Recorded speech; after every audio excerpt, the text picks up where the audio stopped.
Ngó lên.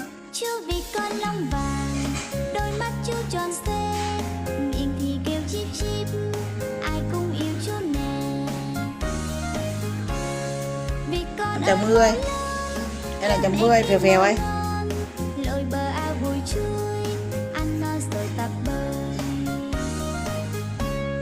Chú vì con long vàng, đôi mắt chú tròn xoe, miệng thì kêu chip chip.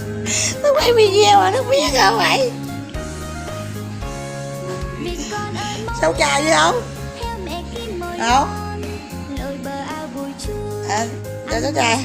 Em móc một còng Tết này đó. Tiền lì xì được cái còng mình thấy không? Tiền lì xì của em được cái còng đó.